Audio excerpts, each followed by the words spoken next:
From the Cityscape Bar in the Holiday Inn Chicago Mart Plaza, I'm Natasha Korecki, and this is Off Message, our weekly political talk show. This week we had Jesus Chuy Garcia roll in 63,000 signatures. Is he going to be able to be competitive against Rahm Emanuel? Look, it's going to be tough to be competitive against Rahm Emanuel, but the greatest thing that Chuy or anybody that had the guts to get into the race has going for them is the very low popularity of Rahm Emanuel.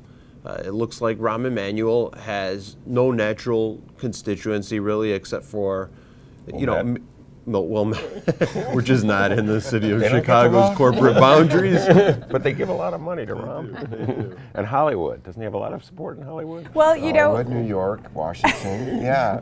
But he does have a lot of money, and he's already, even before any candidate had filed against him, he's already up with ads. I think Rahm comes at a lot of these issues being able to have the tough conversations. So how are these people going to be able to compete against Rahm Emanuel? That kind of money? I don't know. It's going to be tough. It's a lot of money. You already had that first ad, which was a very clever rewriting of history having to do with the coal plants in Pilsen.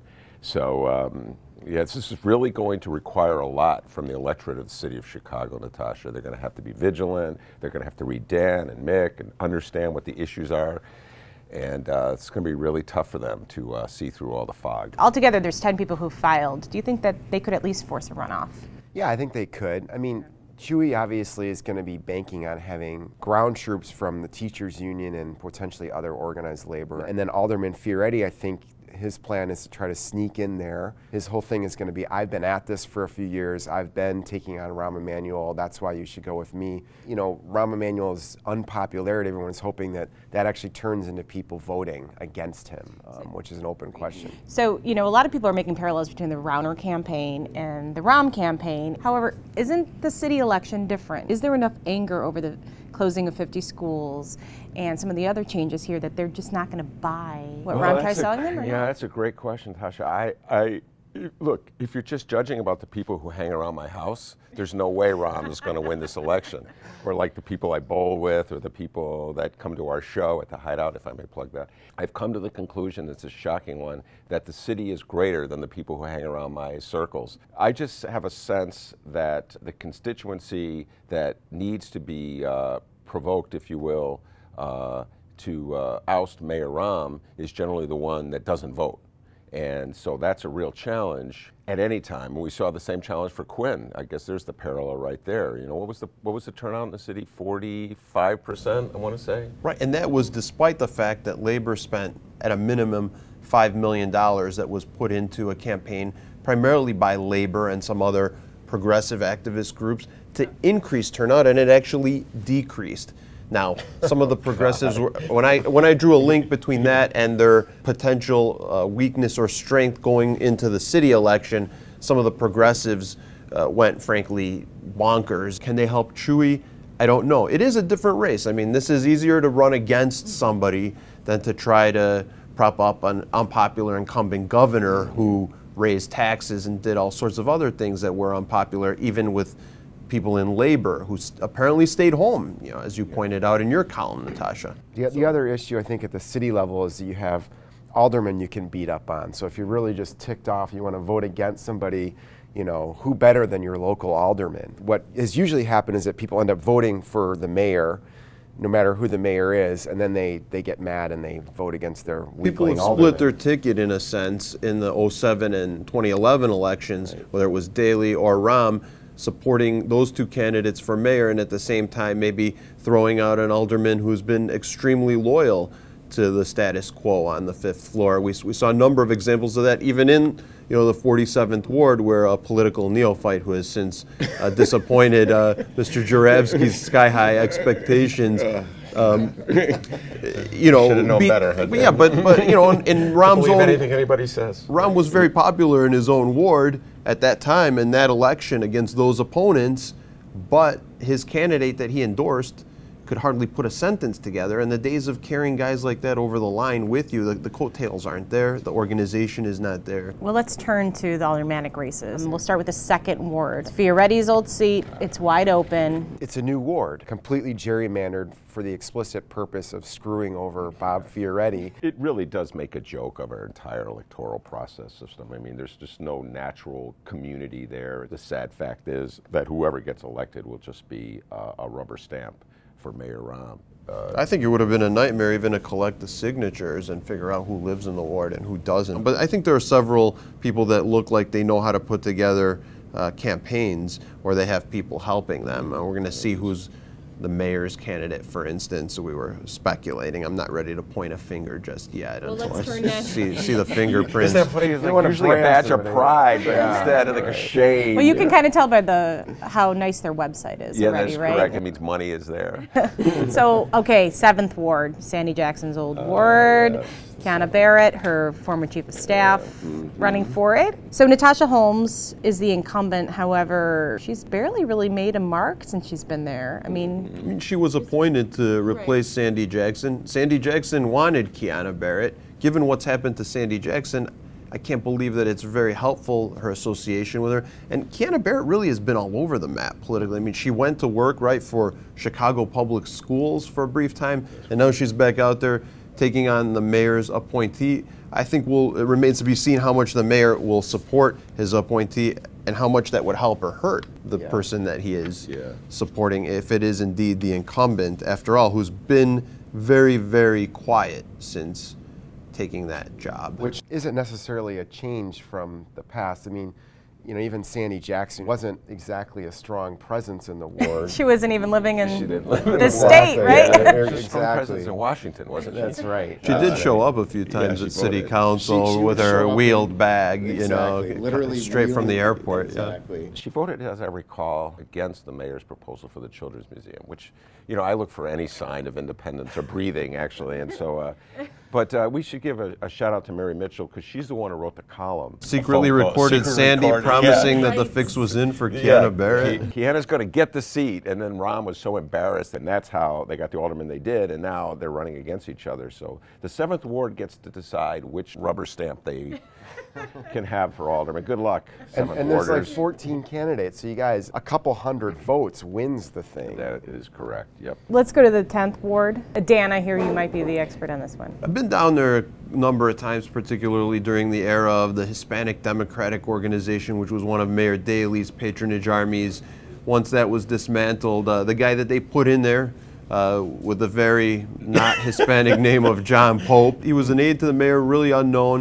And there was a time when you could just put in kind of who the mayor said you wanted to and put armies of political workers on the street on their behalf. The remnants of HDO, as far as I can tell, I think are with Pope again. There are a number of other candidates. One, Rich Martinez, ran against him last time. Sadlowski, her father was a labor leader. Well, do you think that Pope is vulnerable? Yes, I think he possibly could be vulnerable, but he has withstood challenges in the last couple of elections. One thing that is working against him, our colleague at the Sun-Times, Tim Novak, wrote about a city worker who left the city amid allegations of sexual harassment and turned up on Pope's office staff. And a guy named Thomas Sajak, he was let go by Pope within days of Novak's investigative story. And I think that was particularly ill-timed for Pope.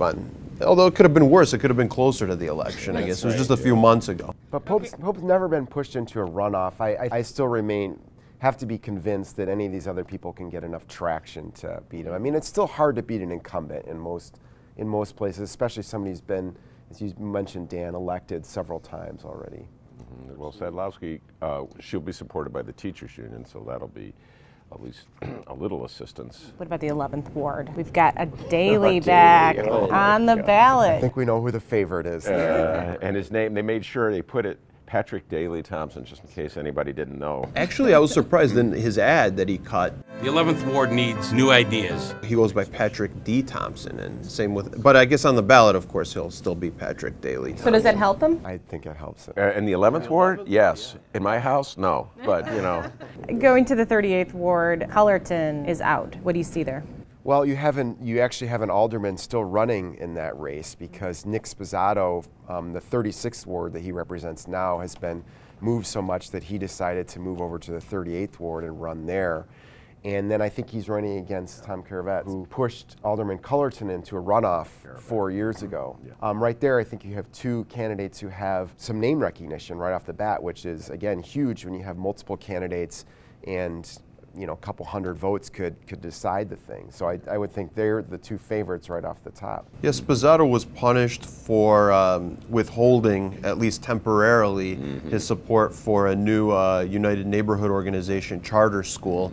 Kind of was caught between UNO and the teachers union in that sense, and eventually caved, actually. Caved toward UNO. Right. The lobbyist for UNO, Victor Reyes, was also hired by the Latino caucus to represent them in the remap, and they made sure that they would force Sposato to move if he wanted to really run again in anything approximating his constituency for the last 4 years. Got to give Sposato credit, though. I mean, he's a guy that we probably wouldn't have given a huge chance when he ran against John Rice, the incumbent, who was at one point backed by Emanuel, appointed by Daley, and had a ward organization behind him that at one time was considered formidable. And Sposato beat that machine, and I think he's the first and still only firefighter on the city council. I'm going to give Sposato a little shout out here. Very early on, the squeeze was put on him to change zoning in the ward so that UNO school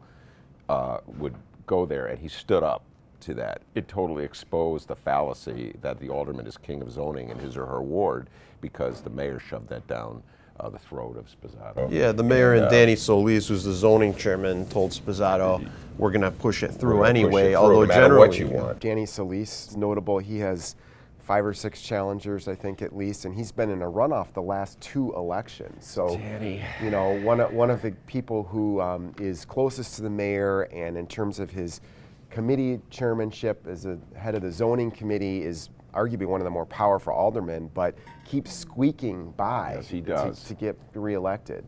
I expect Danny, if he is in any danger, will get a lot of help from the mayor. Danny actually, and 2 of his daughters were on the petition circulating for Rahm, and I saw a number of people that work for Danny also helping Rahm collect some signatures. Okay, let's wrap it up. Quotes of the week. Dan, we'll start with you because you have it out. Yeah, my quote of the week comes from a guy that I would call the consummate PR guy. He used to be the spokesman for the Chicago Board of Elections. His name is Tom Leach. He just passed away a few days ago.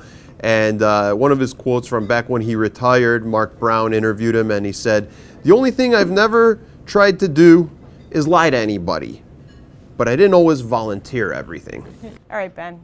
Let's go. Well, the only quote I can come up with is the one that I used in a story that someone said, "Ben, you're going to have to show a little love to your boy Rahm." And I did a story about the dropout rate and political games that are going on there. So I just want to point out that occasionally I can write something nice about Mayor Rahm, and I gave him a little bit of a shout out. So Mayor, it's all good between the two of us. Yeah. You got to show a little love to your boy Rahm. I love that quote. Stop the presses.